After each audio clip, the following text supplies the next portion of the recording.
আসসালামু আলাইকুম। আশা করি সবাই ভালো আছেন। আমি ডক্টর তারেক মোহাম্মদ জায়েদ। অ্যা আমরা যারা গবেষণা করি বা শিখতে চাই, শিখছি, আমাদেরকে অনেক বই পড়তে হয়। তো কতগুলো বই পড়লে আসলে গবেষণা শেখা যায়? এটা একটা কমন প্রশ্ন, সাধারণ প্রশ্ন যে কতগুলো বই পড়বো আমি? তো দেখুন বই তো আসলে অনেক আছে এবং একই তথ্য বিভিন্ন বইতে বিভিন্নভাবে একজন লেখকরা লেখে। সবাই যদি একটা বই লিখতো তাহলে তো পৃথিবীতে সবাই মানে পড়তে পারত না। এজন্য বিভিন্ন জায়গার বিভিন্ন লেখক বিভিন্ন বই লেখে এবং বিভিন্ন প্রকাশক সেই বইগুলো ছাপে এবং সব জায়গায় ছড়িয়ে দেয়। এখন একজন গবেষকের কাজ হচ্ছে বিভিন্ন বই পড়া, বিভিন্ন বই পড়া। এখন পড়ার আগে একটু জেনে নেওয়া যে আমি এই বইটা পড়বো কিনা। কোন একজন বিশেষজ্ঞের সাথে আপনি কথা বললেন যে আচ্ছা এই বইটা কি ভালো হবে কিনা? বা ধরুন আপনি Amazon থেকে বই কিনলেন, কিনে Amazon থেকে কেনার আগে আপনাকে দেখে নিলেন অথবা রকমারি থেকে কিনলেন অথবা আপনি কোন লাইব্রেরি থেকে কিনলেন। Google এ সার্চ করে দেখলেন যে এই বই সম্পর্কে অন্যরা কি বলে? এটা কি আসলেই কোন ভালো বই কিনা? এই বই থেকে শিক্ষণীয় বিষয় কেমন রয়েছে? তো এই যে বিষয়গুলো আমরা আগে জেনে নেব যেকোনো বই পারচেজ করার আগে, কেনার আগে, পড়ার আগে। তা না হলে বই পড়তে আসলে কোন নিষেধ নাই। কেউ ভুল বুঝবেন না প্লিজ।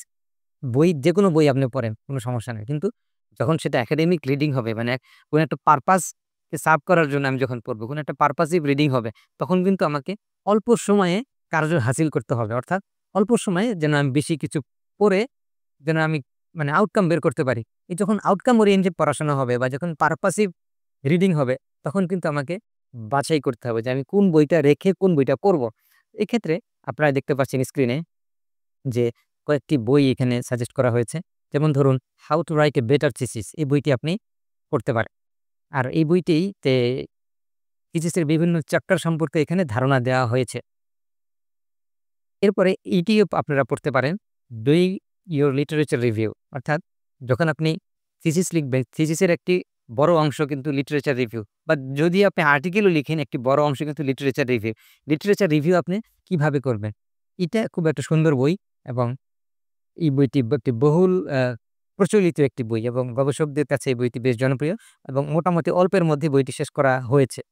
আরেকটি বই 'doctoral proposal writing: a guide for international students'.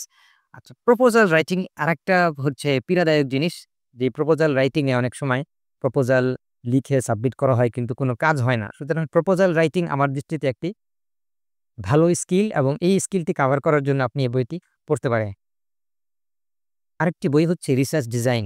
দেখুন এই বইয়ের যেই নামের নিচে যে ছোট অক্ষরে যেটি লিখা আছে যে quantitative, qualitative, mixed methods, arts based and community based participatory action approach. তার মানে বোঝা যাচ্ছে যে এখানে অনেকগুলো ফিল্ডের স্কিলকে এখানে কভার করা হয়েছে।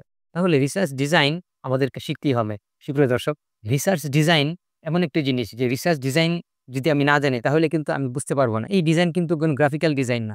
এটা কিন্তু গ্রাফিক্স এর কোনো বিষয় না। এই ডিজাইন হচ্ছে গিয়ে অ্যা আবার ডিজাইন বলতে অনেকে কনসেপচুয়াল ফ্রেমওয়ার্ক বুঝে থাকেন। অ্যাকচুয়ালি রিসার্চ ডিজাইন বলতে বোঝানো হয়েছে যে আপনি যে রিসার্চটি করবেন, তো ওই রিসার্চ কি কোয়ান্টিটেটিভ হবে নাকি কোয়ালিটেটিভ হবে? মোটা দাগে অর্থাৎ মেথড অফ ইনকোয়ারি ঠিক করার জন্য আপনি কিভাবে এটাকে ইনভেস্টিগেট করবেন? আপনি যে ফেনোমেনা কে পড়াশোনা মানে স্টাডি করবেন, সেটাকে কিভাবে আপনি করছেন? এটা কি কোয়ালিটেটিভ হবে নাকি কোয়ান্টিটেটিভ হবে? এই যে কিভাবে আমি করব? শুরুতে যে থিংকিং লেভেলটা ওটা হচ্ছে রিসার্চ ডিজাইন এর মধ্যে লিখা থাকে। এরপরে হচ্ছে যে কোন কনটেক্সট এ করবেন বা কোন ডিসিপ্লিন এর জন্য করবেন ইত্যাদি বিষয়গুলো কভার করার জন্য আপনি রিসার্চ ডিজাইন এই বইটি খুবই হেল্পফুল। স্ক্রিনে আপনি দেখতে পাচ্ছেন কোয়েশ্চেনিয়ার। রিসার্চ ডিজাইনের মধ্যে একটি বড় অংশ হচ্ছে ডাটা কালেকশন। কিভাবে করবেন আপনি? ডাটা কালেকশন করতে গেলে কিন্তু আমাকে কিভাবে ডাটা কালেকশন করতে হবে? কোন একটা ইন্সট্রুমেন্ট দিয়ে করতে হবে। যদি সেটি কোয়ান্টিটেটিভ হয় এবং ধরে নিচ্ছি যে কোয়ান্টিটেটিভ রিসার্চ এর জন্য ডাটা কালেকশন একটু জটিল। কারণ আমাকে কোয়েশ্চেনিয়ার তৈরি করতে হয়। সুপ্রিয় দর্শক, আমাকে কোয়েশ্চেনিয়ার তৈরি করতে হয়। তারপরে হচ্ছে এই কোয়েশ্চেনিয়ার তৈরি করে তারপরে সেটা ভ্যালিডেট করতে হয়। এটা রিলায়েবিলিটি দেখতে হয়। এরপরে আইটেমগুলো ঠিক আছে কিনা, স্কেল অফ মেজারমেন্ট ঠিক আছে কিনা। এরপরে হচ্ছে এটার এম অ্যা ল্যাঙ্গুয়েজ চেক করতে হয়। এরপর সেটা পাইলট টেস্ট করতে হয়। এই যে ধাপগুলো আছে, তারপরে হচ্ছে একটা কোয়েশ্চেনিয়ার ফাইনাল হয়। ডেমোগ্রাফি কি থাকবে? এরপরে হচ্ছে কনসেপ্টকে আমি কিভাবে মেজারেবল করব? এরপরে হচ্ছে ভেরিয়েবলস এর সাথে আমি ডাটা এনালাইসিস এর যে একটি হারমোনি বা একটা সঙ্গতি সেটা ঠিকঠাক রেখে তারপরে কিন্তু আমাকে কোয়েশ্চেনিয়ারটি রান করতে হয়, মানে ডিস্ট্রিবিউট করতে হয় বা কোয়েশ্চেনিয়ারটি বিতরণ করতে হয়। এই কাজের জন্য কিন্তু আপনাকে একটি হলেও তো বই পড়তে হবে। কারণ এটি একটি গুরুত্বপূর্ণ কাজ। এরপরে আরেকটি বই সেটি হচ্ছে writing and publishing A scientific research paper. একটি সবকিছু করলেন আপনি এই যে শুরু থেকে এই পর্যন্ত যে আপনি সবকিছু করলেন।